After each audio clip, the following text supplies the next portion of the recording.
वेगवेगळ्या खेळाला प्रोत्साहन मिळण्यासाठी इंडोर स्टेडियम, क्रिकेटचं मैदान, व्हॉलीबॉलचं मैदान या सगळ्या सुविधा पुरवण्यासाठी खेलो इंडियाच्या माध्यमातून निधी दिला जातो। आपल्याला इकडे सुभाष मैदानामध्ये कल्याणला 7.5 कोटी रुपये याच्यासाठी मंजूर झालेले आहे। काल माझ्या निदर्शनास आलं की इथल्या स्थानिक लोकांचा ह्या इंडोर स्टेडियमला विरोध आहे। म्हणून का विरोध आहे ही बाब समजून घेण्यासाठी या ठिकाणी मी आलो।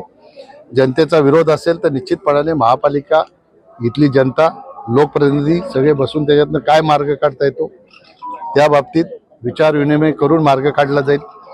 कुठल्याही प्रकारे इथं खेळणाऱ्या खेळाडूंचा किंवा इथल्या जनतेचा अनादर होईल अशा प्रकारचा जबरदस्तीचा निर्णय ह्या इंडोर स्टेडियमच्या बाबतीत होणार नाही।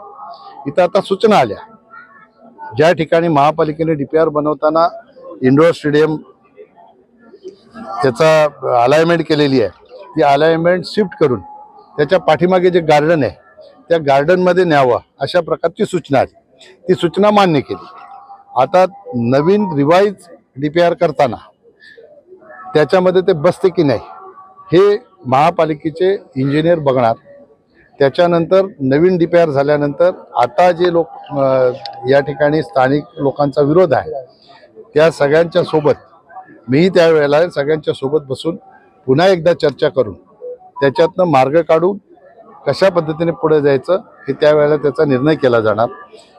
कबड्डीचं मैदान आणि खो खोचं मैदान हे पाठीमागे जे बाल्कनी आहे आपल्या ह्या सगळ्या सहकाऱ्यांच्या सूचनेवरून त्यांनी अशी सूचना केली की बाल्कनी पाडा, बाल्कनीचा काही उपयोग नाही, त्या बाल्कनीच्या तिकडे कबड्डीचं मैदान आणि खो खोचं मैदान हे झालं पाहिजे। पार्किंगची व्यवस्था जी आहे ती स्किप करून डीपीआर चेंज करून इंडोर स्टेडियममध्ये बॅडमिंटन कोर्ट आहे, व्हॉलीबॉल आहे। मी आता त्यांना सूचना केली की मॅटवरच्या कबड्डीचं कोर्ट ही त्या ठिकाणी बनवा, जिम आहे, चेंजिंग रूम आहे, वॉशरूम आहे, अशा सगळ्या प्रकारच्या सुविधा आहेत। आणि क्रिकेटच्या मैदानाचा रेडियस जो आहे त्या पूर्ण रेडियसला वॉकिंग ट्रॅक आहे, जॉगिंग ट्रॅक आहे, ते जॉगिंग ट्रॅकची सुविधा यामध्ये आहे। या सगळ्या गोष्टी नीटपणाने सगळ्यांना समजून सांगण्याची आवश्यकता आहे। त्यांनी सांगितलं की आम्ही 120 मीटर कसं पळणार। आता 120 मीटर फक्त रुंदी लांबी अशी आहे मैदानाची, पण त्याचा गोल रेडियस मोजला तर तो 400 मीटर होणार। तो काही कमी होण्याचं कारणच नाही, पण लक्षात घेतली थोडंसं समजण्यामध्ये काहीतरी फेर होतो, चूक होते। ते सगळ्यांची समज निश्चितपणाने योग्य पद्धतीने करून महापालिकेने बनवलेला नवीन डीपीआर आल्यानंतर पुन्हा एकदा याच्यावर चर्चा करून सुभाष मैदानामध्ये ही सगळी खेळाची डेव्हलपमेंट आहे ही झाली पाहिजे। क्रिकेट बरोबर सगळ्याच खेळांची प्रगती झाली पाहिजे। कल्याणमधल्या तरुणांना ह्या सगळ्या सुविधा मिळाल्या पाहिजे, कारण कोणीतरी आपल्या कल्याणमधला वेगवेगळ्या खेळामध्ये एशियन गेममध्ये, ऑलिम्पिकमध्ये पोचला पाहिजे। त्याच्यासाठी खऱ्या अर्थाने देशाच्या प्रधानमंत्र्यांनी ही खेलो इंडियाच्या माध्यमातून निर्माण केलेली व्यवस्था आहे। आणि जेव्हापासून खेलो इंडिया आलं आपल्या सगळ्यांना माहीत आहे की ऑलिम्पिकमध्ये सुद्धा आपल्याला आता 7 मेडल मिळायला लागले। पहिले आपल्याला मेडलसाठी फार प्रतीक्षा करायला लागायची, आता 7 मेडल आपल्या देशातले तरुण मुलं ही आणायला लागले। देशासाठी निश्चितपणाने अभिमानाची गोष्ट आहे।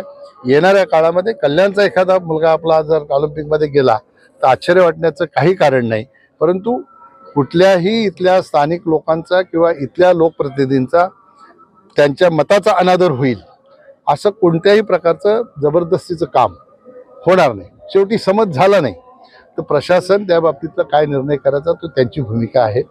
मला असं वाटतं की जनतेच्या मताचा निर्णय त्यांनी करावा आणि जनतेनेही येणाऱ्या तरुण पिढीचा विचार करून त्यांच्या भविष्याचा विचार करून, शेवटी आता स्पोर्ट्समध्ये ही अनेक नोकरीच्या संधी उपलब्ध झालेल्या आहेत आणि एखाद्याने करिअर करायचं ठरवलं तर त्याला त्या संधीचा फायदा निश्चितपणाने होऊ शकतो। म्हणून हे होणंही गरजेचं आहे। त्यांची भूमिका मैदान वाचलं पाहिजे, ही भूमिकाही त्यांची बरोबर आहे। मैदान वाचून आपल्याला हे सगळं करायचं आहे, या बाबतीतली भूमिका आम्ही घेतलेली आहे आणि महापालिकेला तशा प्रकारच्या सूचना दिलेल्या आहेत। कोणार्क, अपना शहर अपनी बातें।